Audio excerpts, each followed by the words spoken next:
Okay, so this one is going to be another game, or another game. Waking up. Another video where I compare things to fighting games. You know, something different. So, if you haven't been living under a rock, new game came out. New hero shooter, Marvel Rivals. It's good. It's a lot of fun. I've been playing with some friends. D&D group. Mostly, I am not a shooter player. I've never really played a game like this. It's a lot to get used to. My aim is garbage. I gravitate towards the melee characters because, I want to hit something with a sword or an axe or whatever. But I'm going to touch on it, but it's not exactly what I'm going to talk about. I want to talk about complexity in character design and gameplay and stuff, particularly complexity in execution and complexity in game plan. Now, what exactly do I mean by that?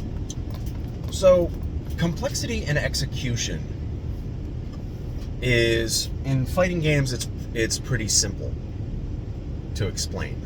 Complexity in execution is when a character is hard to pilot or operate, or they have a lot of difficult things to do. Like,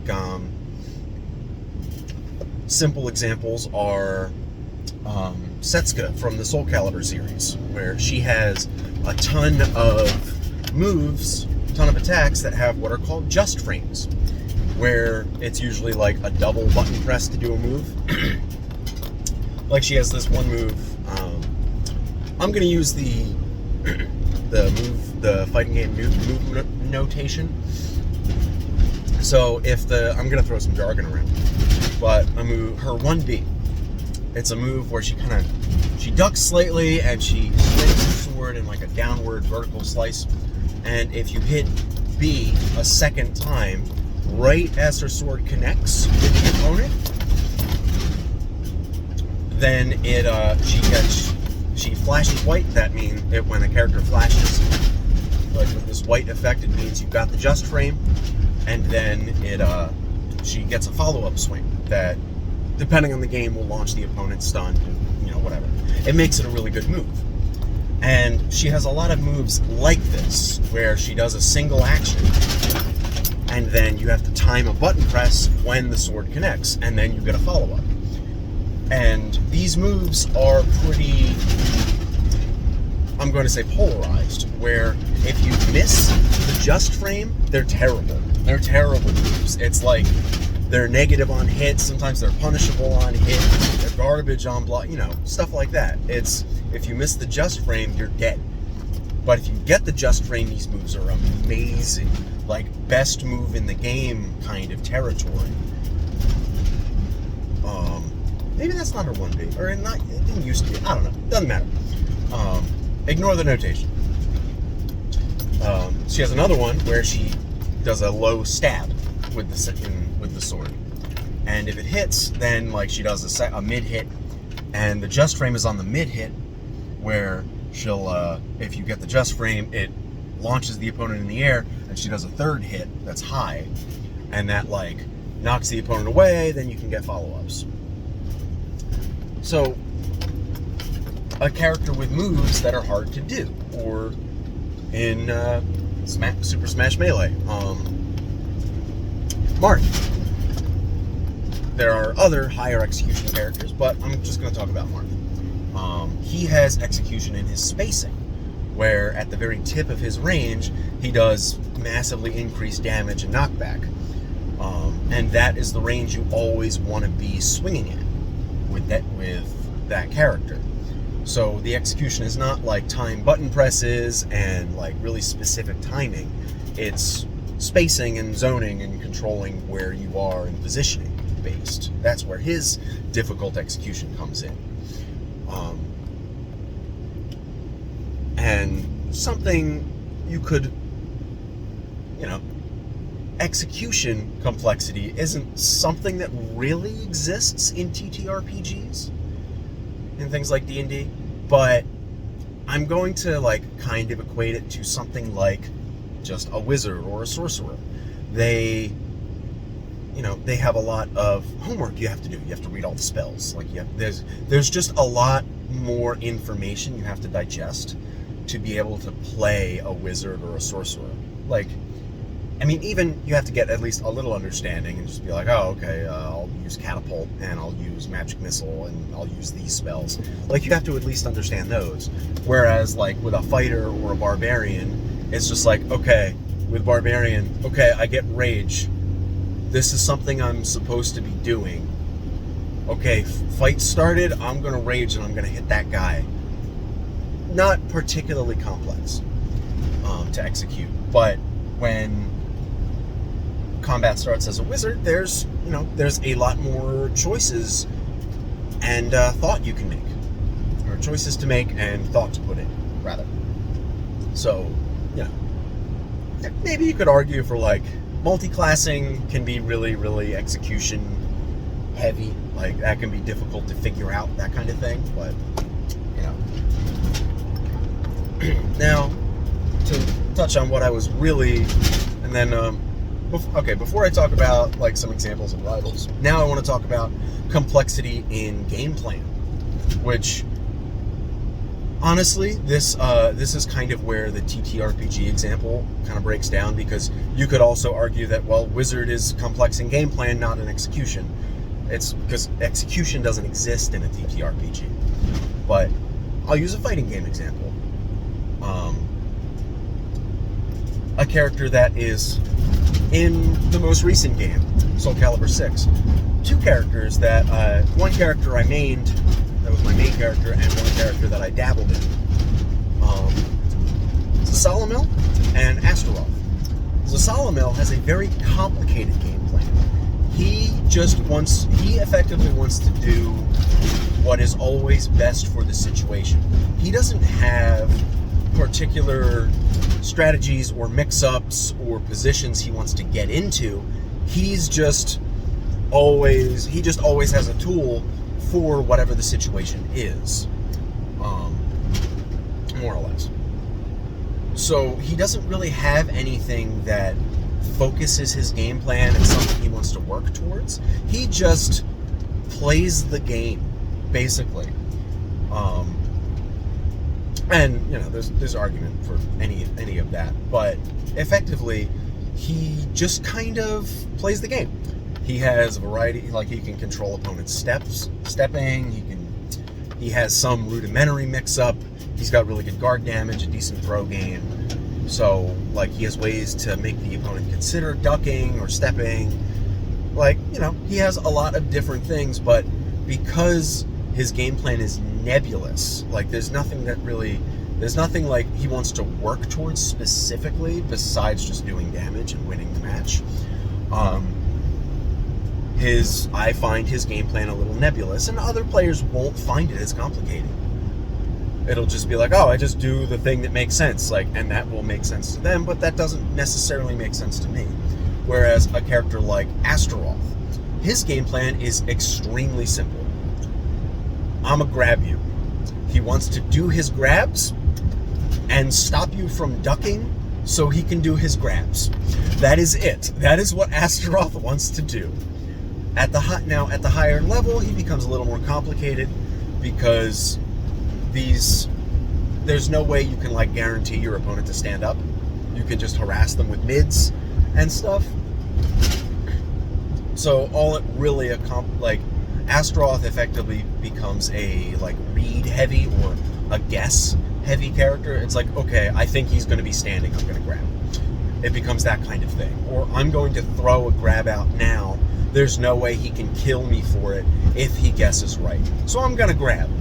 Or if I grab now and he guesses right, there's no way he can kill me for it, which makes going for a grab a really strong option. So I'm going to do a mid instead.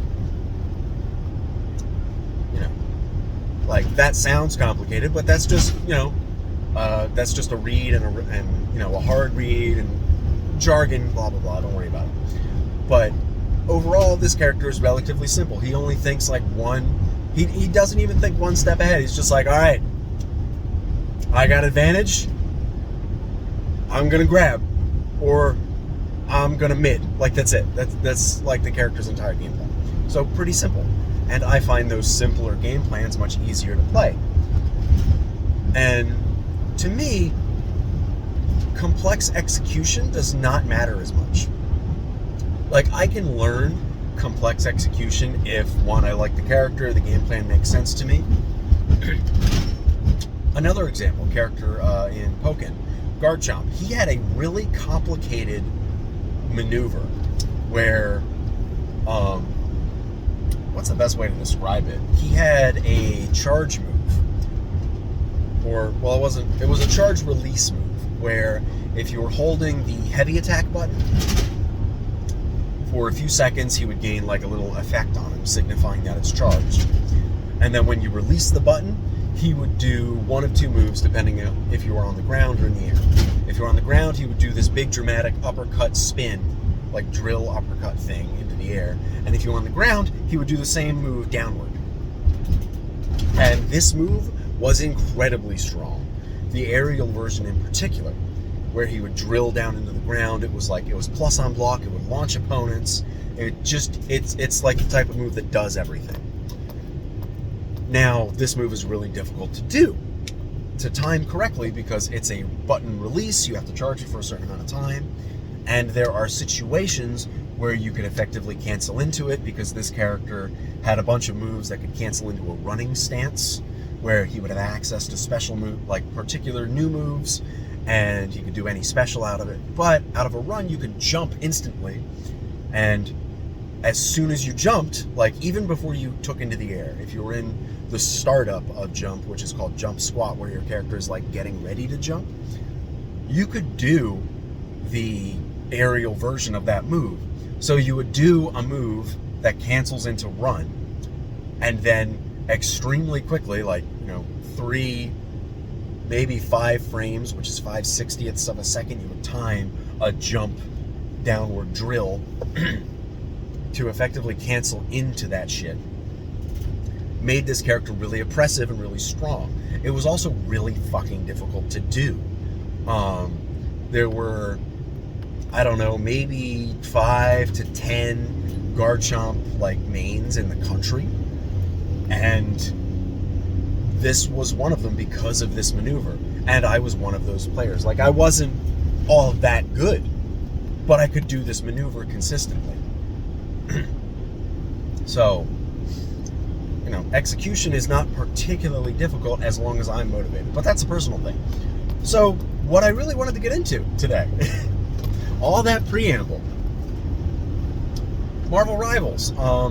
There's, I'm not exactly struggling to find characters I want to play, but I gravitated pretty quickly towards Black Panther. And he has a relatively simple game plan, but he's execution heavy. He's difficult to pilot. And I found relative low elo success with him pretty quickly, because the way he works is he has 2 abilities that put a mark on the opponent, and when this mark is on the opponent, his 3rd ability, which is a really fast long range dash with some extra range to the sides, where he just like slices through, if he hits an opponent with a mark, he gets extra, or maybe, I think if he just does this, he gets bonus health, he gets shields. But if he hits an opponent with a mark, the cooldown on this ability is reset, so he can do it again instantly. So he has like an ability rotation he kind of wants to do. He wants to use his spear and his kick that put marks on the opponent, so that he can do his dash through, his rend is what it's called, spirit rend. So he can do his rend with no cooldown. That's how his game plan works. But it's really difficult to do that consistently. And because his game plan is simple, but his execution is complicated, I found relative success relatively quickly because that's the type of character I tend to gravitate towards. Execution isn't a huge problem for me. Whereas a character like, now, Adam Warlock, he's not particularly execution heavy. Like, his primary fire is relatively precise. It's, it's almost like a sniper shot. Like, it's a really long range, thin bullet type of thing. It's hit scan, blah, blah, blah. I think it's hit scan. But his game plan is nebulous because he's got 2 charges of a healing ability that like reflects around depending on your spacing. And he has another ability that for 6 seconds you can join health bars with some teammates. So like damage gets spread around to all of you. So it's like that's called soul bond. So if you soul bond to like 2 teammates with that also have like 250 HP each, now instead of each of you having 250 HP, you all collectively have 750. So if somebody hits you all of a sudden with 300 damage, instead each of you take like 100 damage. Like it gets spread around. Simple. That's a really nebulous concept because, one, I don't understand the game well enough yet. So it's like, okay, when exactly do I use this? Obviously in situations where like, you're on the back foot, enemies are diving in on you, and you want to like, okay, I'm going to need to survive. That's when you do this. But that's like an awareness thing, and that's not something I really have yet.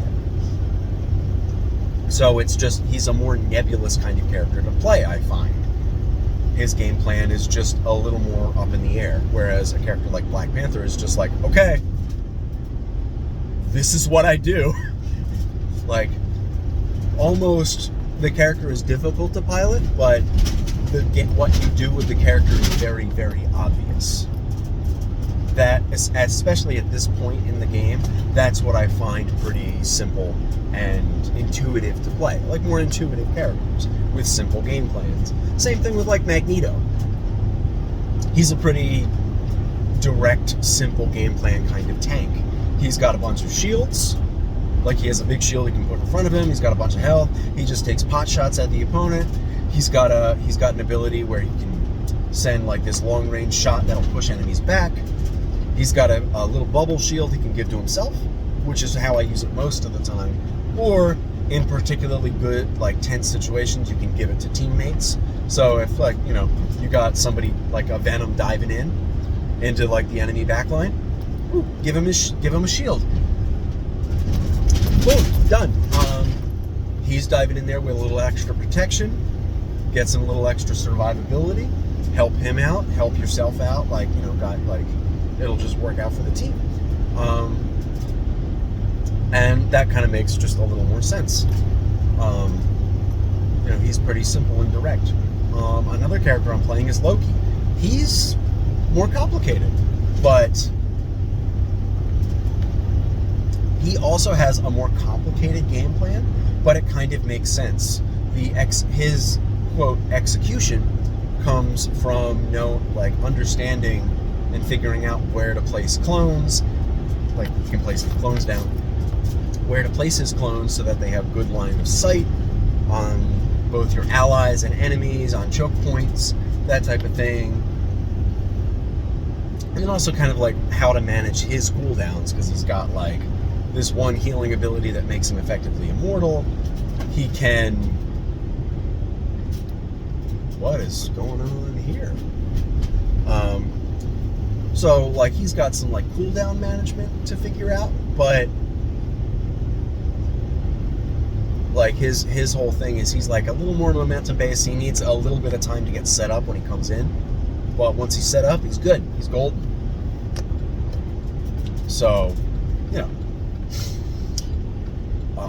but it also got me thinking about the new character that's coming out, Sue Storm, her kit seems really kind of complicated. She has a lot of different abilities. She can push and pull opponents. She's got like a gravity bomb she can place down. She's got like a piercing shot that like goes and then returns, and it can both heal allies and harm enemies. So like lining up those shots is difficult. She's got a super that like makes everybody invisible in a wide radius, all these types of weird things. So like there's a lot of abilities, but they're all pretty obvious in what they do and how they work. So, you know, she might be an example of a character that's more execution heavy, but has just a simpler game plan. Actually, I want to park back there because I'm going to fill out some paperwork. So, I'm not going to park in my quick spot. Okay, that's pretty much it. That's all I have for you guys today. I'll talk to you later.